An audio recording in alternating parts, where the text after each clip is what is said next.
My name is Spencer Teasley, and I'm a sophomore here, and I'm an equipment manager for the football team up here. And I also do a side job of getting paid to do laundry at the facility as well. With the actual equipment volunteer experience, I had to do a lot. We have to set all the player gear up, build everything, set the field up. We have to put it all away when it's done. That's basically what we have to do every day. And that's aside from all the laundry that I have to do. I do it probably two or three times out of the week. The amount of laundry that I have to do is so much more than what it looks like right now. In this bin right here, it's not even halfway full. Normally, when I do laundry, I would have to have 2 or 3 or maybe even 4 bins full of these clothes, and it takes me probably 4 or 5 hours on average to get them done. Physically, I get like these clothes. I mean, I've never worn these many sweatshirts like ever in my life, and I wear them every day now.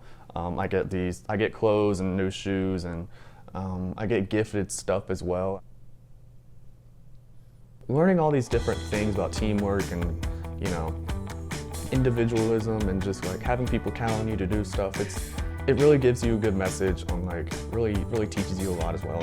It gives you a good message about how you need to just step up sometimes. Just do your own job if you know you need to do it, and have good integrity. Just have the integrity to do things without people having to ask you to do stuff. I already had a good work ethic to begin with before coming up here, because I worked my first job at Levi's when I was 16. That was my first job.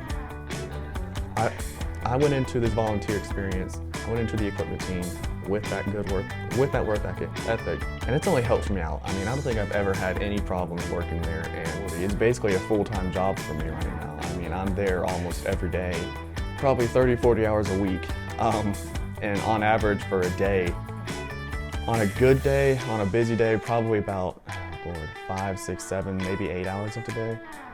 For game days, it's all day. I mean, it's basically all day. But it's really worth it in the end, because I found out that I enjoyed this job a lot more than I expected, because I was somebody that didn't even have any interest in football before coming up here, but because I was referred to this job, I basically had a free volunteer experience to go on my resume, and I was like, you know what, let me try it out, see how it goes. And I ended up liking it a lot, and I ended up getting a side job out of it, and I'm enjoying where I'm at right now.